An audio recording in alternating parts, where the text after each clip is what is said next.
kita rindu sosok B.J. Habibie. B.J. Habibie adalah presiden ketiga yang diakui, tapi beliau dilengsarkan karena kejujurannya. Beliau dilengsarkan karena beliau berjuang untuk bagaimana tidak ada korupsi. B.J. Habibie adalah orang soleh yang kita tahu dalam sejarah, orang hebat, diakui di dunia walaupun di Indonesia disepelekan. Apa yang beliau lakukan walaupun beliau sudah tiada, meninggal dunia? Indah kisahnya, dan saya pun terinspirasi dengan beliau yang hebat ini. Beliau orang kampung dari Makassar, Parepare, suatu ibu kota hari ini, Parepare. Saya pernah diundang ke sana oleh wali kotanya. Saya lihat patungnya Habibie dan Ainun, dan ternyata beliau orang kampung, orang biasa, orang sederhana. Allah berikan kecerdasan di otaknya. Kenapa? Kita merindukan sosok pemimpin pejabat seperti beliau, yang tidak durhaka kepada orang tuanya, memuliakan orang tuanya, tidak pencitraan belaka. Dan hebatnya lagi ketika beliau ke ITB meloncat kuliahnya. Dan hebatnya lagi ketika beliau melanjutkan studinya ke Jerman.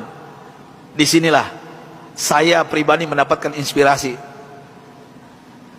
Pesawat terbang Bapak Ibu yang kita naik itu, di ketinggian tertentu kalau nggak pas bikinnya bisa retak, Pak.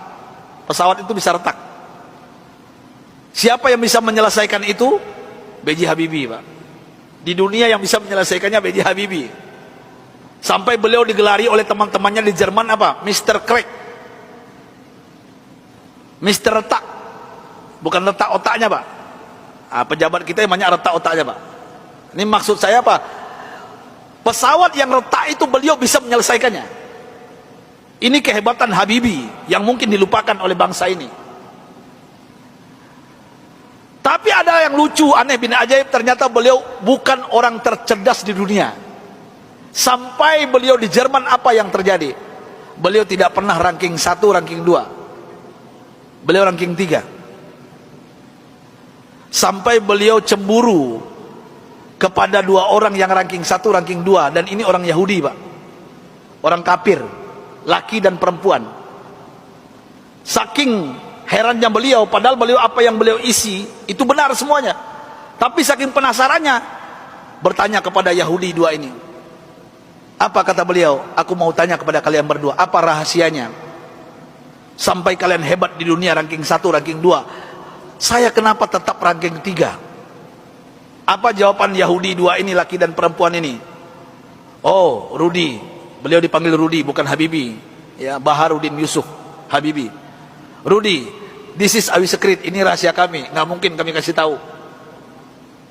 Besok beliau tanya lagi, apa rahasianya? Besok tanya lagi. Berhari-hari beliau bertanya. Akhirnya bosan Yahudi 2 ini.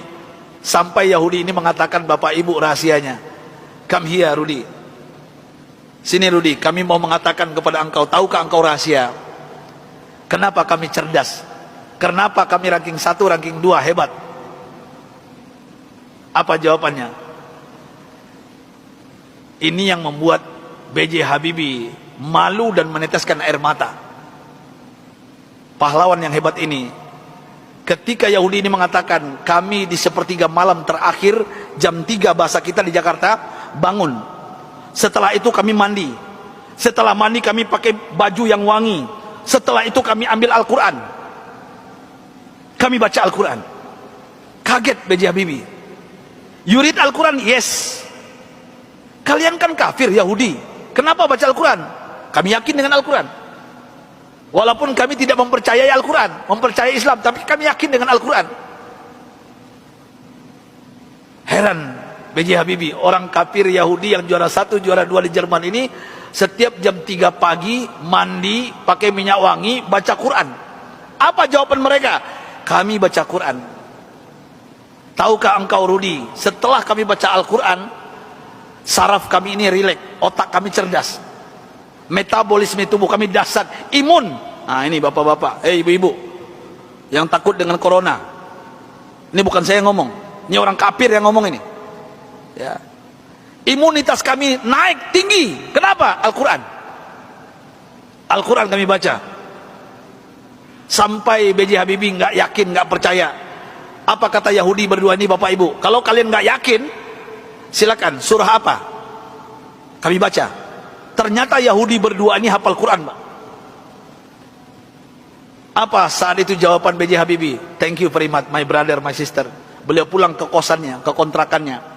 Sampai di kosan, di kontrakan, beliau sujud menangis. Rasanya tertampar wajah beliau, malu beliau, padahal beliau beragama Islam, orang kafir. Jam 3 bangun, mandi, baca Quran. Mulai saat itu bapak-bapak dan ibu-ibu, saya ingin berbicara pahlawan satu ini, orang hebat ini. Mulai saat itu mendengarkan rahasia dari Yahudi yang dua ini, apa yang beliau lakukan? Jam 3 pagi beliau bangun, beliau mandi, beliau pakai baju yang rapi, beliau pakai wangi-wangian, beliau sholat tahajud 8 rakaat, witir 3:11 setiap hari. Setelah itu beliau baca Al-Quran sampai menjelang subuh. Kalau orang kafir tadi nggak sholat karena bukan Islam, langsung baca Quran. Dan apa yang terjadi keajaiban, Bapak Ibu yang dimuliakan Allah Subhanahu wa taala, Allahu Akbar. Keajaiban ini terjadi.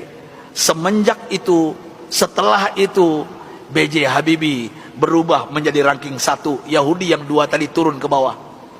Dan orang Yahudi berdua ini menyesal memberikan rahasia kepada B.J. Habibie. Artinya apa? Kalau ingin merdeka kita di Indonesia, jangan tinggalkan Al-Quran. Kalau ingin sukses anak-anak kita, bapak, ibu, cucu kita, sampaikan kepada mereka Al-Quran adalah obatnya.